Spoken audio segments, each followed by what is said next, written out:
Hi, welcome back to my channel. This is the queen of my house, Celine. Celine said we had to hold her. Yeah.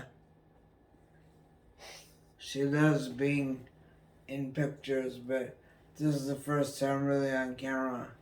Caleb, she's been in some of your other videos. When you've been on the couch, she's hopping in your lap. I guess so. Anyway, last night, my wife and I were coming back from a trip to a steampunk gathering at the Air Force Museum in Dayton, Ohio. You didn't really need to know that, but there it is. On the way back, there was a couple of different radio stations playing some really good music. They played The Summer of '69, which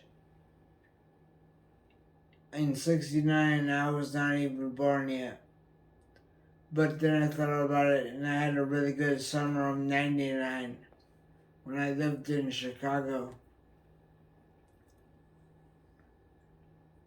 It started out with me buying a new motorcycle, a '97 Honda Magna 750. So it wasn't the summer of '99, it wasn't brand new, I guess. Anyway, that summer, there was a lot of cool concerts that I went to. Some goth bands that I really loved. Faith in the Muse and Switchblade Symphony with Sunshine Blind. I met a lot of cool people. And I met a woman named Mara Moriarty who introduced me to neo-paganism.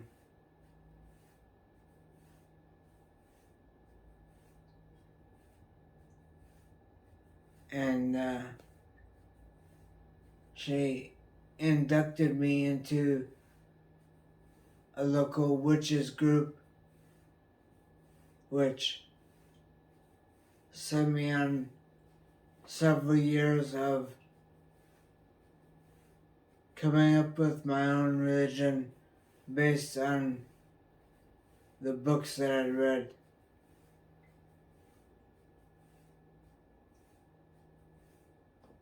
I'm sure there aren't any of you that are too upset about me being pagan. Apparently, Celine is. Huh.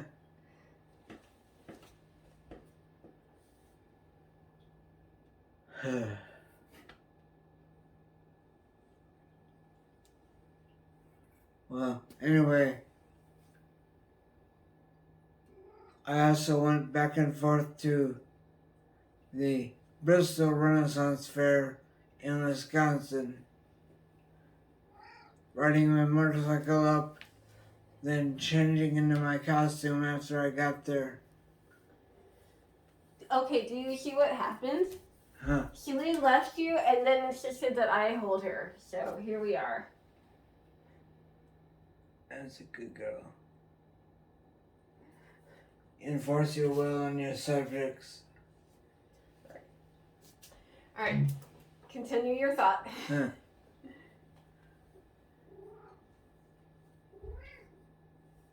It's about a 2-hour ride up to Bristol from where I lived in Chicago.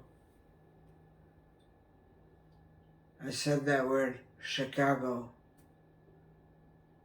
I say Chicago the way Chicagoans do. I try to say it really fast, and then it comes out more like a Chico.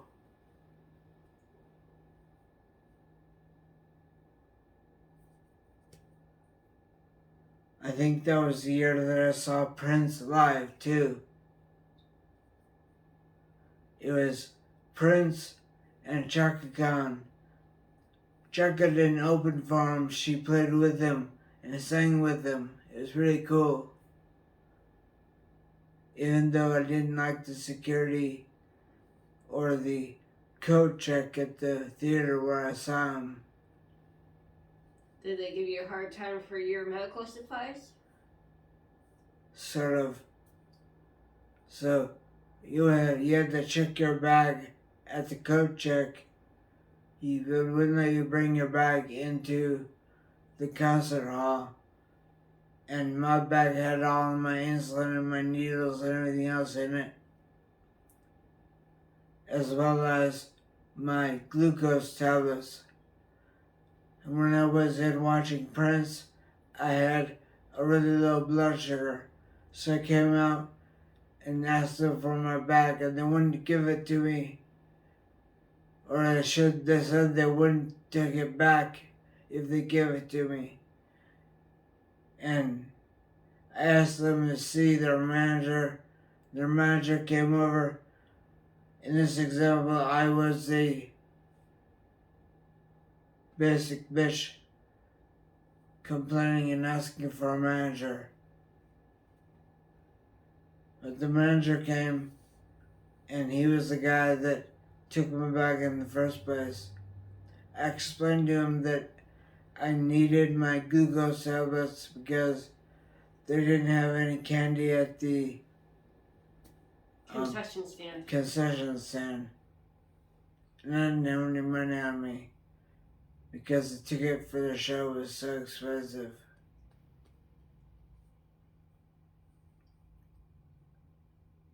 This was in 1999, and the ticket for seeing Prince and Chaka was $150.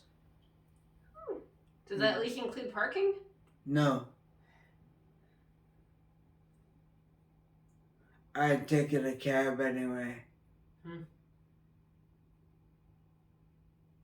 Because I assumed I'd end up back at Neo, wanting to have a drink later.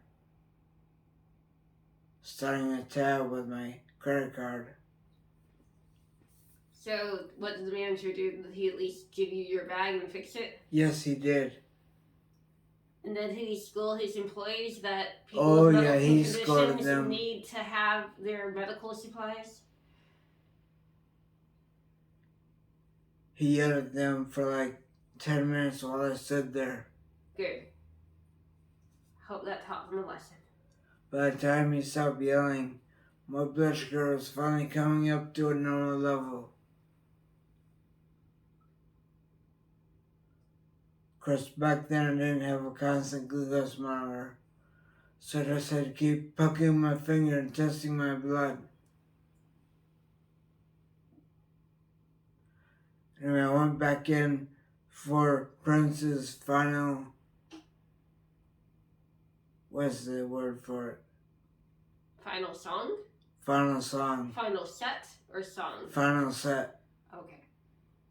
Which included Purple Rain played on his cymbal guitar.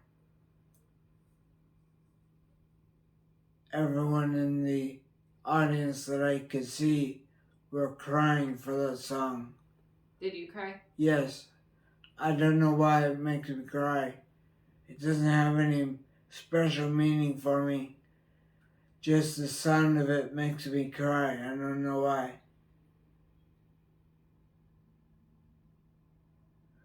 And then Chaka played a song of hers.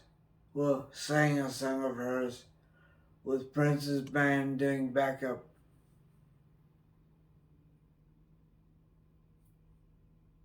That was a great concert.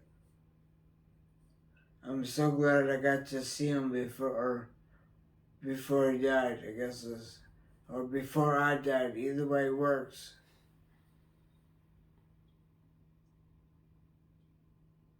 And I had spent plenty of time in ERs that year too.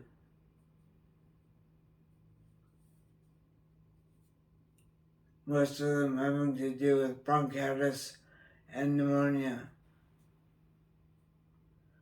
I've had pneumonia so many times, it's ridiculous. Is that because you were still smoking back then? Yeah, I was an idiot. I was smoking back then. That's not to say any of you who smoke is an idiot, but you are. You're purposely inhaling poison. Anyway,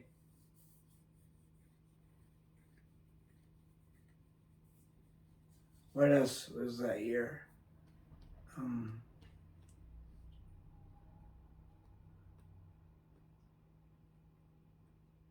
How often were you going out at night?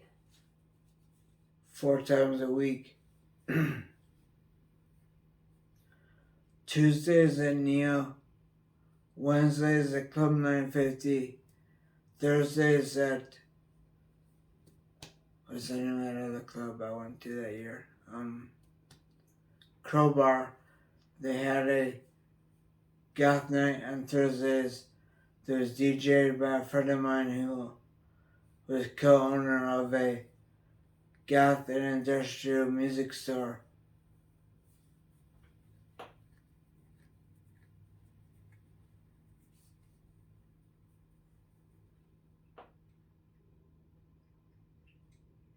Come on, what else? Did you go on any trips? No, I didn't travel back then. I remember I was driving back and forth to my hometown like every other weekend to play paintball at an indoor paintball field in Davenport, Iowa. I wasn't from Davenport. I was from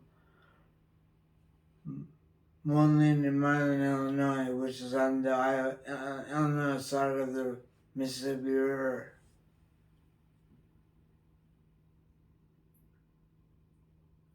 But I was really big into paintball back then.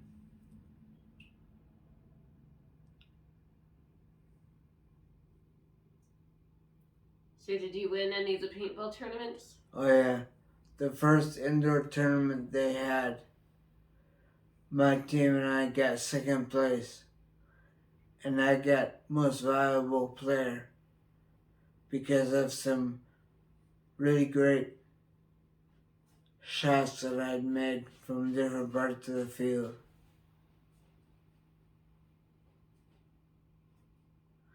This paintball field was inside an old apartment building. It had 6 stairwells with a total of 144 rooms. My paintball gun was very accurate, and I had a scope on it. I would lay down in the closet at the end of the long hallways, and when other players would step out into the hallway at the other end, I'd take one shot and hit them. I also had a laser sight on my paintball gun.